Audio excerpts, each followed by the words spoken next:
we are called to put an end to economic and social inequalities that threaten to unravel the city we love.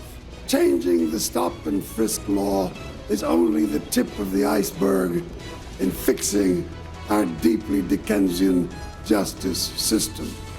Decrepit homeless shelters and housing developments stand in a neglected shadow of gleaming multi-million-dollar condos. And so today we commit to a new progressive direction in New York. That was the inauguration of New York Mayor Bill de Blasio this week. A lot of liberals thinking this is the sign of a resurgent left. We're going to get into that on the Roundtable. I'm joined by Bill Kristol, editor of the Weekly Standard, our own Cokie Roberts from ABC, Ben Smith, the editor-in-chief of BuzzFeed, Brian Schweitzer, just wrapped up 2 terms, governor of Montana, Democrat, now spending a little bit of time in Iowa. We're going to talk about that in a little bit as well. And Republican strategist and CNN contributor Anna Navarro. And I do want to get to New York, but Bill, let's start out with what we just heard from Senator Schumer and Rand Paul. I don't want to overstate this, but I started to hear, you started to see some optimism there on a couple of fronts that there really could be cooperation in Washington this year. It's just the hangover of the Christmas and New Year season, George. People, look, I think there could be cooperation. A bunch of Democratic senators are co-sponsoring a bill challenging the Obama administration on Iran. There have been Democrats who voted for delaying parts of Obamacare.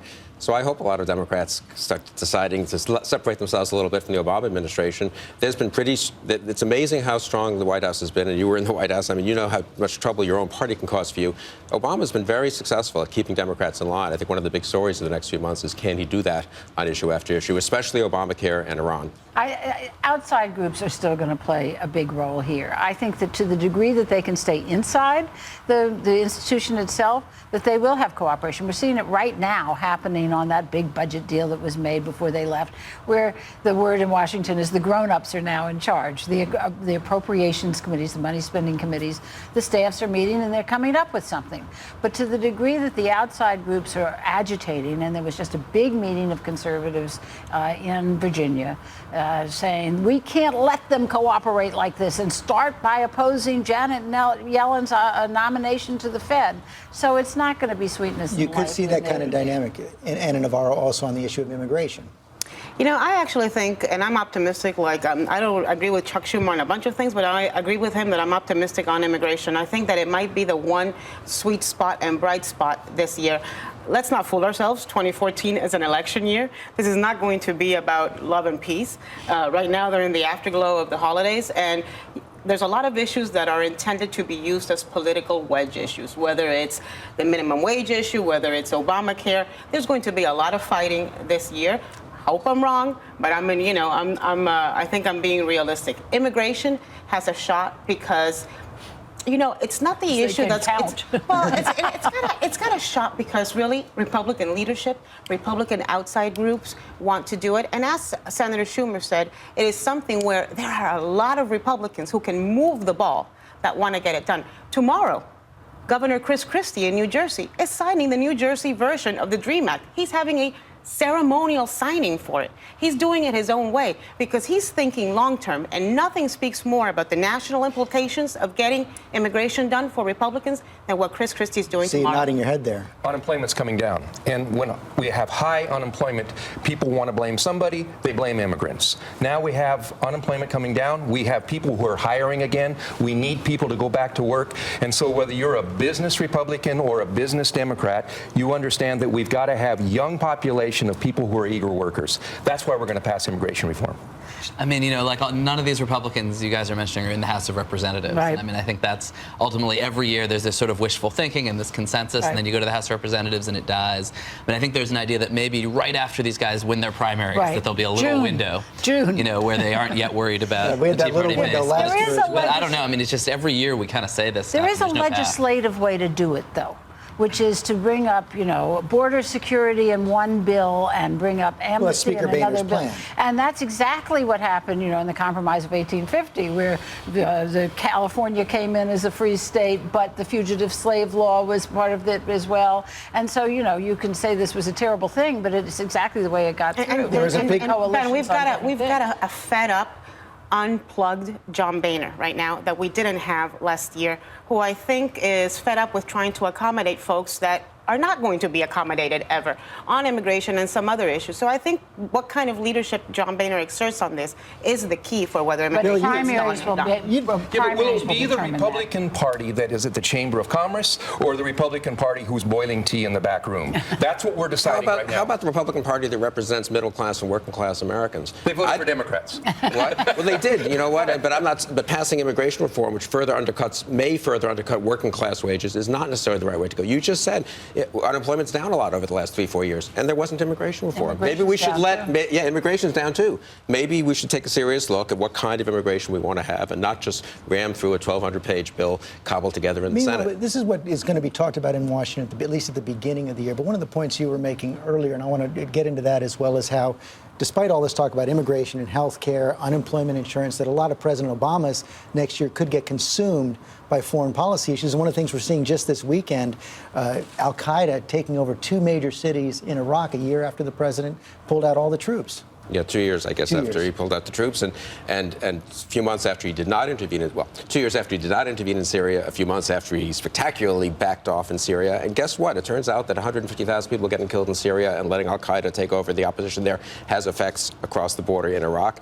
And we face an incredibly dangerous situation, I think, in the Middle East. And I do think people don't want to talk about foreign policy for various reasons on both sides, but I think foreign policy will be a big story in 2014. Ronald Reagan, back in 1986, it was actually his salvation coming out of Iran-Contra in his second term, reached out to Mikhail Gorbachev, had an arms control agreement. Presidents tend to have more room to maneuver, but as Bill points out, a lot of real crises here for President. Well, and the Middle East is not an easy place to maneuver. Now, John Kerry is there, God love him, constantly trying to bring it together. But it is a very obviously difficult region. But there is a strong feeling that you're picking up, especially among Europeans, that the United States is absent, and that there is no leadership from the United States at the moment. Couldn't be putting more time in than John Kerry on the Middle East peace process. Well, he is, but there's a sense that he's almost freelancing, and that he's not getting a lot of support from the administration itself. Well, the Europeans are right. We've had 12 years of war. For the last 11 years, you can't find anybody left in America can tell you, why are we still in Afghanistan? Al-Qaeda attacked us. They're not in Afghanistan. We're fighting somebody called the Taliban. They live in caves in the Stone Age. Why are we still there? Because there is first of all, we went there and we promised we'd stay there. And we promised. Who did we promise? We promised Karzai, who's a crook, and his brother's the biggest drug smuggler on the planet. How is the withdrawal from Iraq and the failure to intervene in Syria working out? Do you think we're safer? You think Al-Qaeda is weaker as a result of that? Bill, do you think Al-Qaeda will be weaker if we get out of Afghanistan? I lived in Saudi Arabia during the 80s when we were supporting Saddam Hussein, who was fighting Iran, the people that we know are the most dangerous actors in the neighborhood. When we went into Iraq, Al-Qaeda didn't function there. We destabilized Iraq. We threw Saddam Hussein out, who's a bad guy like a lot of other people in the Middle East, and now we have Al-Qaeda. It's our problem. We broke to China, and now we're going to have to go back in. What's your solution? My solution is to be serious about being engaged in the Middle East, not to go back in militarily to Iraq, but not to pull out 100% of Iraq or Afghanistan and leave them to go back to the same cycle that led to 9/11. Perpetual war in the Middle East. No, perpetual engagement and being serious about our responsibilities as a world power. And yes, being willing to fight when we have to fight. Are you against that? Are you against that? We went to the Middle East 60 years ago because we wanted to get a supply of oil in the Middle East and Saudi Arabia. We will now be exporting oil and gas from the United States during the next 6 years. They are competitors. But let the Europeans we also have a certain way, but we have a moral obligation as well. It's not just an economic obligation. We said to the women of Afghanistan, we are going to make your lives better. We're going to get you educated. We're going to get your children educated. The crisis of Syrian children right now is outrageous. There are children dying every day in these refugee camps, and we are just not making anything happen to make their lives better. You make a compelling point right there, but I'll bring this to Ben Smith. Ben, I see no appetite whatsoever in the White House to put troops back in Iraq, to insert troops in Syria, or to do anything but get troops out of Afghanistan. I mean, this president was elected in a very fundamental way to pull troops out of the Middle East. I mean, that was as much as a mandate as he had in 2008. That was it. And I just think that it's become very clear this is not a president who's going to very aggressively intervene in any of these theaters. I mean, the most interesting thing that happened this weekend was the U.S. signaling that Iran is going to be welcome at these talks in Geneva about on Syria. You know, I mean, and the sense that maybe they can turn Iran into a constructive ally in the region. I mean, that's a very new thing. If they put down their one nukes, point on that, though. If they put down their nukes, maybe we ought to be discussing. This president may have been elected, as Ben if they says. don't? This president sent tens of thousands of American troops to Afghanistan in 2009 and 2010, and I think this gets to Cokie's point. What are we telling them? That was just what, to hold things off for a year or two? Is that why people fought and Navarro, sacrificed this is one there? of the points that Senators McCain and Lindsey Graham, who just visited the region again recently, saying that what we're seeing in Iraq proves that the United States has to leave at least some troops behind in Afghanistan. And they've also been saying, look, we warned that this was going to happen.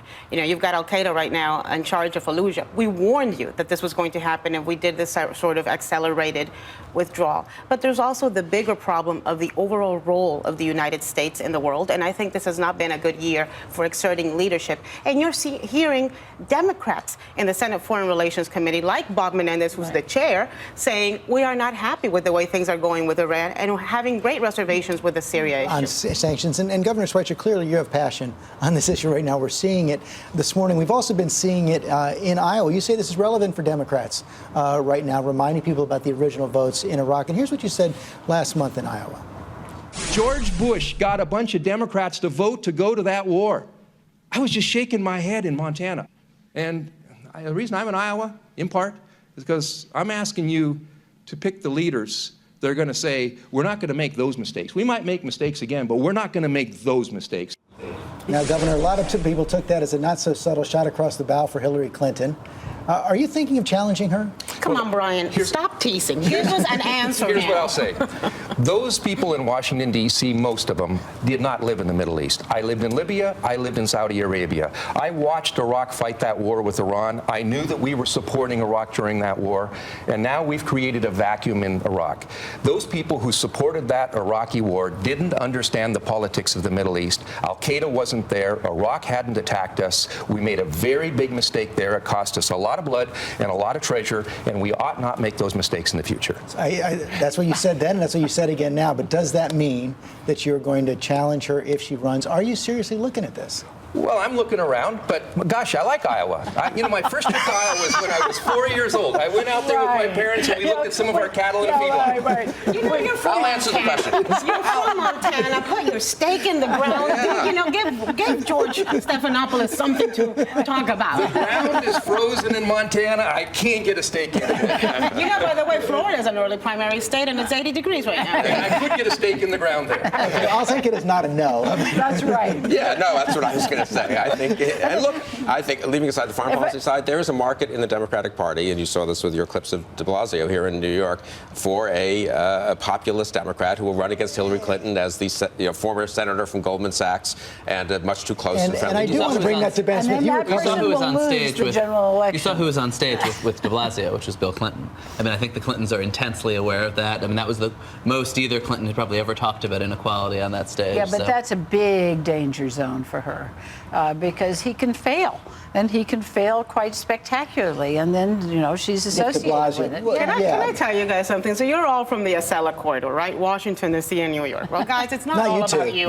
No, we're from Montana and Miami, and we were talking before the show, and I said, Brian, you think anybody in Montana knows who Bill de Blasio is? Because nobody in Miami does. No, not the mayor, though, but about the points that he's raising and the themes that he's running on this inequality theme and anti-corporatist theme. That's a theme that you've been hitting as well. Love to talk about it, but the point is, you're a mayor, Buster. You got to make sure the snow gets plowed. You got to make sure the garbage gets picked up. You got to make sure the bad guys get locked up. Mayors have to run cities. Governors have to balance budgets. Washington, D.C., they get to talk about it. But that's where he can fail so miserably, and that's where it can be a problem. It's also true that this notion that there's this resurgence of liberalism, there's a difference between populism and liberalism. And the liberalism, we never see a poll that shows more than about 20% of Americans identifying themselves as liberals. Well, de Blasio calls it progressivism. Yes. I think, Governor, I think what you saw this week actually is probably what you'll see a lot in New York. Like, the snow actually got picked up fine, but de Blasio also created this total political kind of mess around his inauguration with his very, very confrontational set of speeches. And I think, his tactical choice is to not do what Obama did, to not reach out, to basically write off anybody who disagrees with him from the start. This issue about the national implications of Bill de Blasio, in my humble opinion as a Miamian, is a bit overblown. A little full of themselves, I would say. Let's quickly go. We're just about out of time. I want to quickly go around the table. One question. What's the biggest thing Congress is going to get done this year? The biggest thing Congress is going to get done this year? I don't know. I think they will succeed in taking care of the debt ceiling in February or March, and there will not be a government shutdown, either on debt ceiling or on the budget. So do no harm. Right. They might do immigration. I think that is a real possibility, and that would be a big thing. Yeah, I think the wildly optimistic forecast is not shutting down the government. The only thing they really care about is to raise a lot of money from the powerful and get reelected. Another outsider. Last word. I'm sticking with immigration, and I think we may also see something on NSA. A few of the recommendations get put into law. Thank you all. A lot of passion here this morning.